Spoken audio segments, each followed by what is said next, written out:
सोचिए, हम दिन भर अपनी स्क्रीन पर स्क्रॉल करते रहते हैं ना। लाइक, शेयर, कमेंट, ये सब हमारी जिंदगी का हिस्सा बन गया है। पर क्या कभी ये ख्याल आया है कि इन सब के पीछे असल में चल क्या रहा है? देखिए, हम सब सोशल मीडिया से जुड़े तो हैं, लेकिन आज हम जरा स्क्रीन के उस पार झांकने की कोशिश करेंगे और उस सिस्टम को समझेंगे जो हमें इससे बांधे रखने के लिए बनाया गया है। तो आज हम बात करेंगे सबसे पहले उस वादे और खतरे की। फिर समझेंगे कि इसका इंजन क्या है, ये अटेंशन इकोनॉमी आखिर है क्या भला।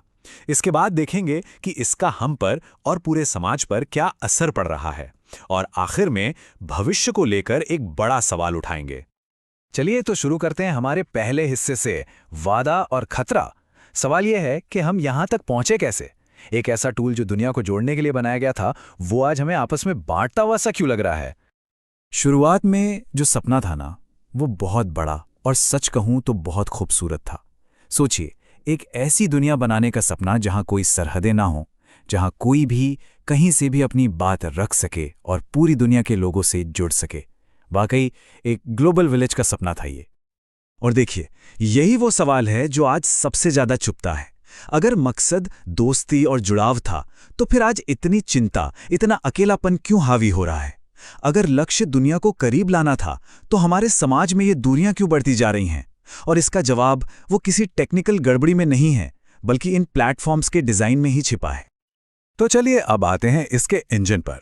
ये वो हिस्सा है जिसे हम अक्सर नज़रअंदाज कर देते हैं। देखिए, सोशल मीडिया का जो ये स्याह पहलू है ना, ये कोई गलती या बग नहीं है। नहीं, ये तो इसके बिजनेस मॉडल का सीधा सीधा नतीजा है, और इस मॉडल का नाम है अटेंशन इकोनॉमी। अब इसे बिल्कुल सीधे सीधे शब्दों में समझते हैं। इन प्लेटफॉर्म्स पर हम कस्टमर नहीं हैं, हम खुद प्रोडक्ट हैं। जी हाँ, हमारा ध्यान, हमारी आंखें और स्क्रीन पर बिताया गया हमारा एक एक सेकंड, यही वो कीमती चीज़ है जिसे सबसे ऊंची बोली लगाने वाले एडवर्टाइजर को बेच दिया जाता है। मतलब जितना ज़्यादा समय हम स्क्रीन पर बिताएंगे, प्लेटफॉर्म उतना ही ज़्यादा पैसा कमाएगा। तो सवाल ये है कि ये सिस्टम काम कैसे करता है? ये सब होता है इस एंगेजमेंट लूप के जरिए।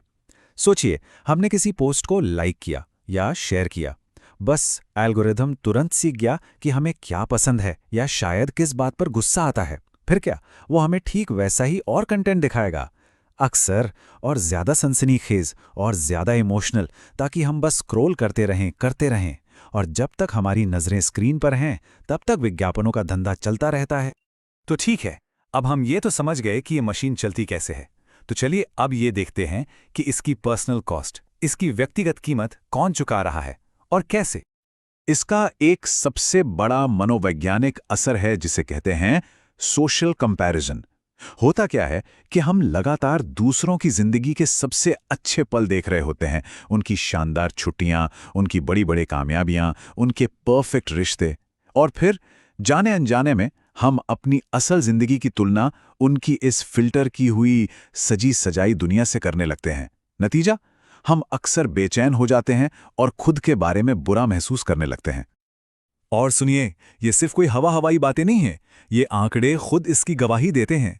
जरा इस चार्ट पर एक नजर डालिए। सोशल मीडिया पर ज्यादा वक्त बिताने के बाद 45% किशोर ज्यादा चिंतित महसूस करते हैं, 25% उदास, और इसकी तुलना कीजिए उन सिर्फ 10% से जो प्रेरित महसूस करते हैं। ये नंबर्स वाकई हमें एक पल रुककर सोचने पर मजबूर करते हैं, क्या ये सच में एक अच्छी डील है?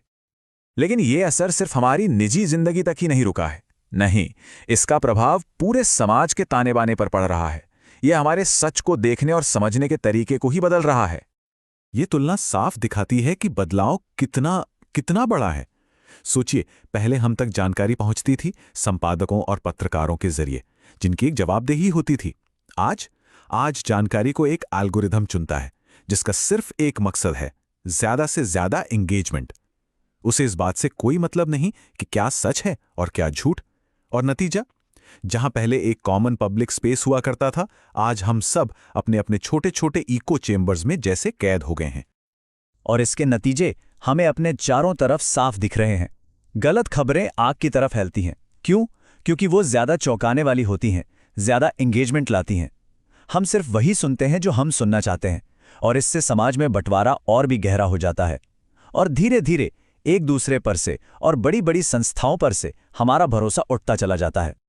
तो इस पूरी तस्वीर को समझने के बाद अब सवाल ये उठता है कि हम इस नई हकीकत, इस नई सच्चाई का सामना आखिर करें तो करें कैसे?